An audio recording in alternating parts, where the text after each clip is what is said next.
What if I tell you how to make money with working less? Or even better, if you're working for a company, why are you paying so much taxes?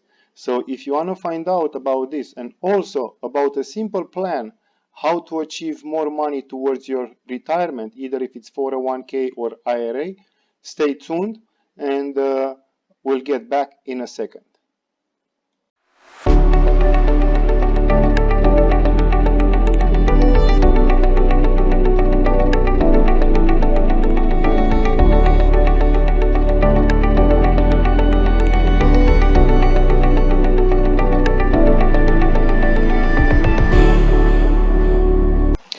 Welcome back, everybody. I am your host, ADG, and I just want to say thank you so much for coming back to check in on my channel, where I'm trying to give you simple information how to make more money or how to make some money, or even better, how to trade. So I'm here for you, trying to teach you from my mistakes that I did and I implement not to do it again so I can achieve more wealth, more money.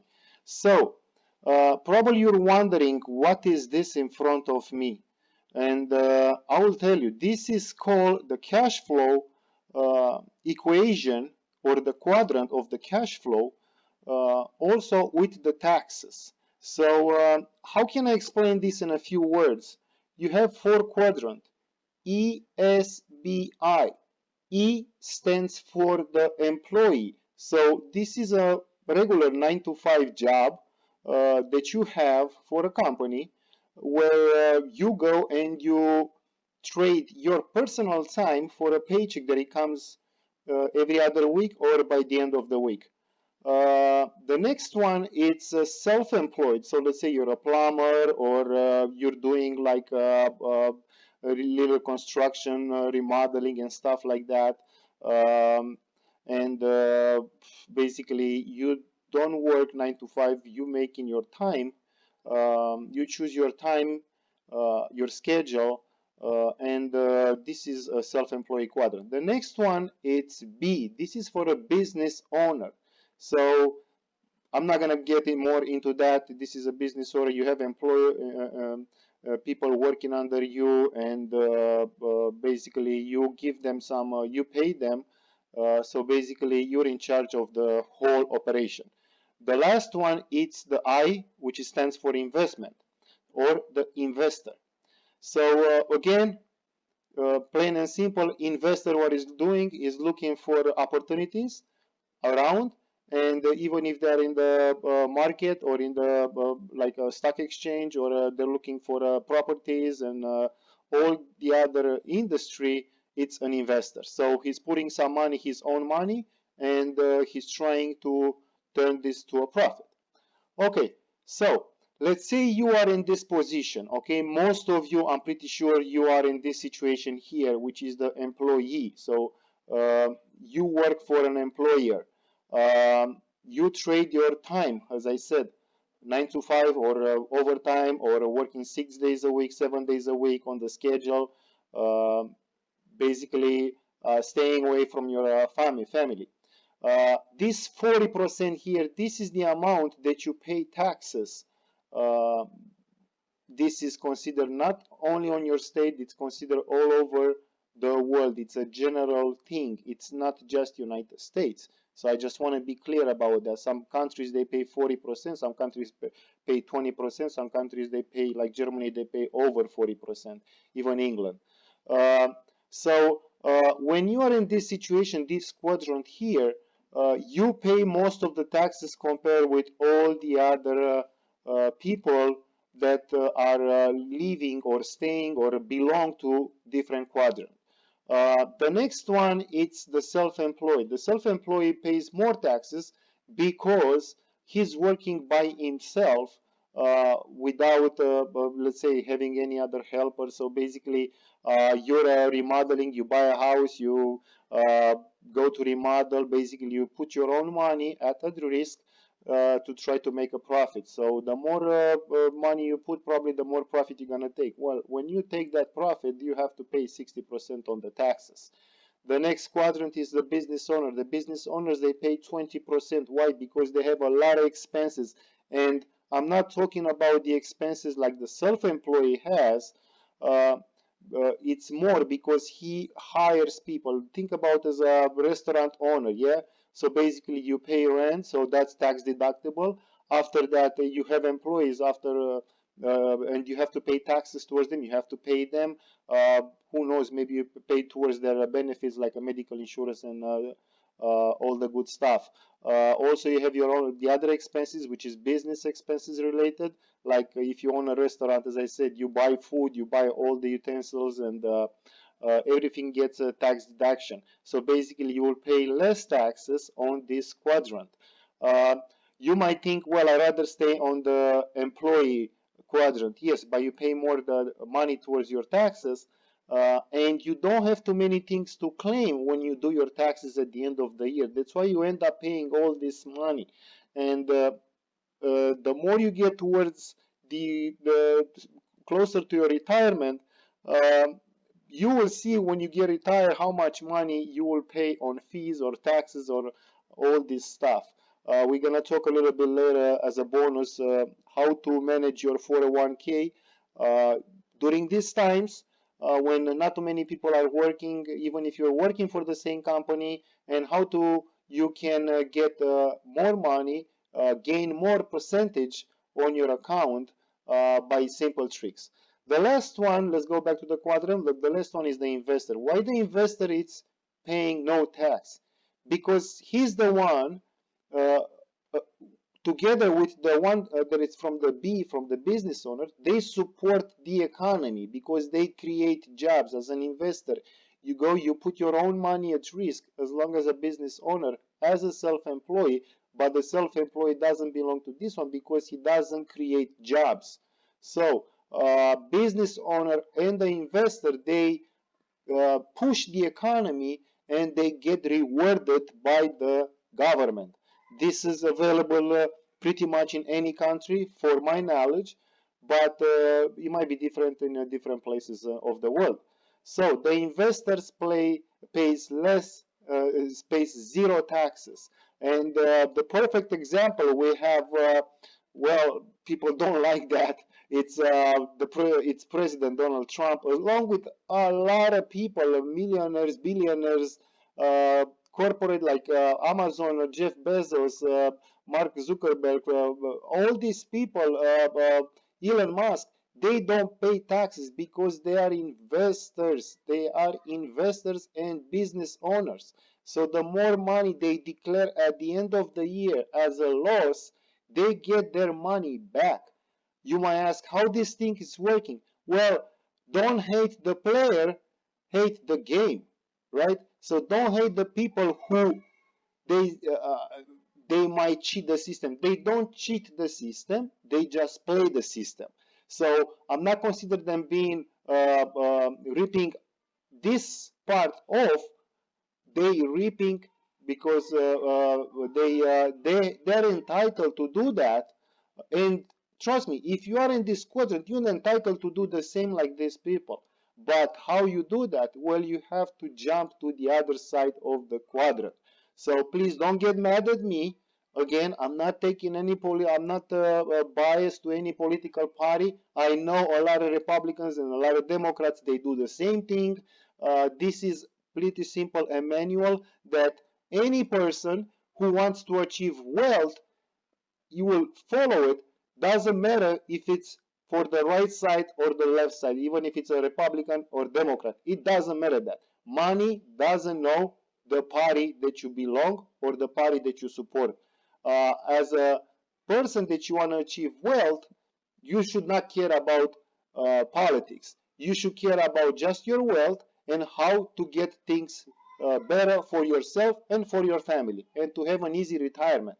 So the investors, they don't pay taxes at all because the system it's broke.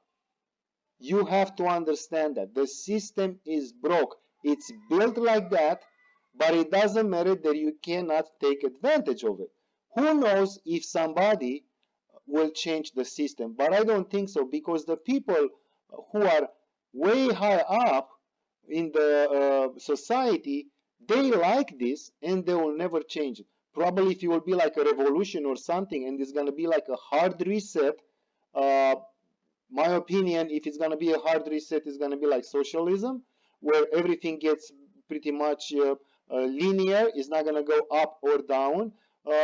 That's going to be a hard reset, and basically this quadrant is not going to take effect.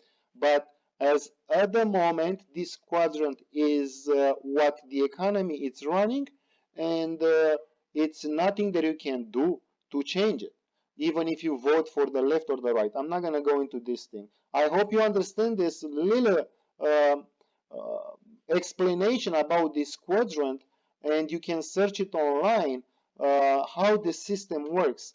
The investor basically is the one on top. Yeah, the investor invests in a business. Think about the stock market. Yeah, the stock market. You go buy Apple shares. Why you buy Apple shares? You consider yourself an investor. So who's beneath you? It's actually the business owner. So the CEO of Apple, he needs you to support his company. So after that, you have the self-employed people and the employees.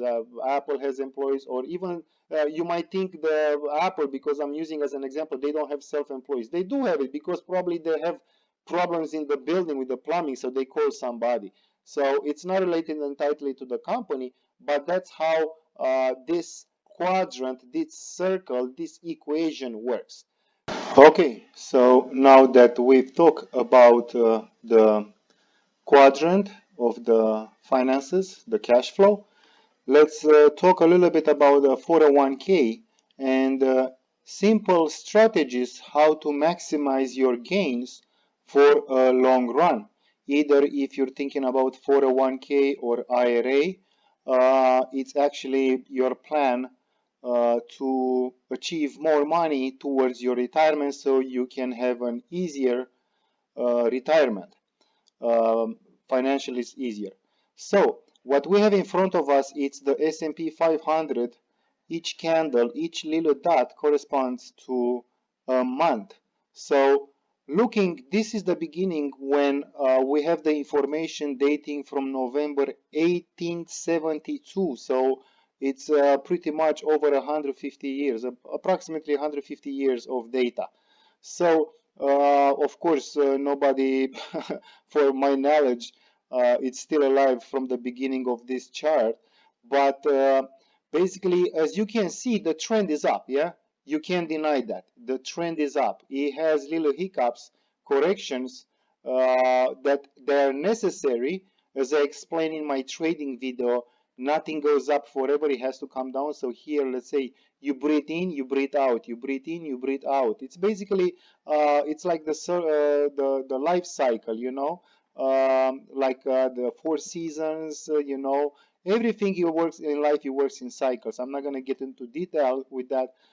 So we will talk a little bit about how to maximize possible gains for your retirement. I'm going to switch this to a monthly, to a weekly chart. Why? Because you get a little bit of the noise out, as I say, according like if you put like 1 hour or 4 hours. So as you can see, this is the time when the coronavirus hit and the market plummet. Everybody was so excited here about um, market being an all-time high. Well, I'll show you something that it's explained pretty simple. Uh, that the drop that we had, it was on the charts. So as a trader, I remember I talked with a lot of co-workers and I informed them, guys, be careful because the market is gonna come down. Nobody knew about the coronavirus at that time. I'm talking like basically beginning of the year 2020. Well, we knew about the coronavirus, but we didn't expect that it would hit the American economy or the global economy so much. So let's get into the detail how I was able to spot what happened a few weeks after. So I have this indicator here, which is a relative strength index. explaining how strong is the trend, how powerful it is. The higher it goes means it gets to a level that it's overbought, and it has to come down to a level that it's below 30, usually that it's considered oversold. So that's a great opportunity for you to get into the market. This is also a great opportunity for you to get out of the market. So this is the indicator, right? Well, I'm gonna draw few lines. Let's say I'm gonna take this peak here, and you're gonna ask why I'm taking this peak, and I'm gonna connect it to this peak here. Well, first of all, when you do chart analyzing, you have to leave a little bit the news that you watch, and just plain and simple look at the charts, and I'll show you. This dot here corresponds with the highest dot that we have it on the chart here, right? And then I'm connecting this dot, this peak, with the dot that we have it at this level right here where I drew the first line. So what you can see, the traders, they call this a divergence. So basically the price diverge with the momentum. So the momentum is going down. As you can see, this peak, it reaches 90, while this peak here reaches 79. So it's basically like 10% drop, while here this peak was 28.76, while the highest peak that we got, it was 33. So it was definitely, as you can see, plain on charts, it was higher than this one. So traders, what they do at that time, they start to scale out from the market. If you have a 401k, let's say you're in the 401k and you start your 401k here, or who knows, like 2013, or we don't know, probably during the 2010 drop that we had, 2010 drop that we had. So imagine at that time, when the housing market crash was, it was a great opportunity for you to get into the market. Let's say you start your 401k here, yeah, when the price for the S&P 500 was valued as 1347. So basically, you write this thing all the way up. You have no knowledge about investments, which is okay, and you get to a level that at this point it's 2869, and you keep it riding, and you get so excited, euphoric actually, that your 401k is going to the moon and you'll be so rich. What happened after that? The market takes all these gains that you had. So basically we retrace to the level that it was in 2016. So basically 4 years of data, 4 years of gains, they got wiped out. Well, the traders knew that. The coronavirus was a catalyst. I'm not going to get into detail, to many details. That is my own opinion. So, what you would do, you start at the level that it was much lower. When you see on the charts, and you can spot these things in any market, even if the company that it's matching your 401k, you can spot these divergences. The higher the time frame, the much better, the bigger drop is gonna be. So if you see divergence on the week or on the month, you should be very concerned about your funds, and you should move them into a money market. So remember, money market, it's like a saving account that it takes your funds out of the market, your stocks, it puts them to a safe, and from there, whenever you are ready to get back into the market, hopefully in the lower level, you get to the same amount. So let's say here you have a total of $100,000 invested in your 401k at that moment. So basically, if you call your 401k specialist from your company that you work for, you will get out and you will avoid all this loss. And I'm not saying you have to catch the real button here, because it's so hard to catch a button. But let's say you average back in a level that it's probably comfortable for you, knowing that you avoid this. So basically, if you get out of the market when it's 33, 37, and you go back when it's 26, even 28 or 30, you still save some of your gains. You basically manage to get out without losing the money. And when you get back here, you have the possibility to earn in one day, just because you move that, just because you make that phone call, you get more shares. Let's say here you have, let's say you have $100,000 invested and the price is 33.48. So basically you have somewhere like 300 shares approximately. And here when you go back with 100,000 for $2,800 a share, you can buy like 350. So basically you got 50 shares for free. 50 shares for free, it's a lot. It's like Christmas. No one, Wall Street will not gonna come to ask you, hey, would you like some shares? No. So 401k, IRA, everything, look for these things. What's gonna happen right now, I can't tell you. But I know some big moves they're gonna come. Either they be up and down. I'm not gonna make that call right now. But I try to show you little things how you can avoid. I remember at this day here, around this day, I got out from my 401k. I split my investments, and instead to avoid all this loss, basically right now I'm pretty good in. I feel comfortable because I'm on profit this year. I am on profit compared with a lot of people who are still at a loss. So little things, spot the divergence, move the money when you see this thing right away in a money market, and avoid all the noise, and you can buy back later, or when you feel more comfortable that the market or the economy is more stable, and you avoid a big loss. The same thing goes with the IRA.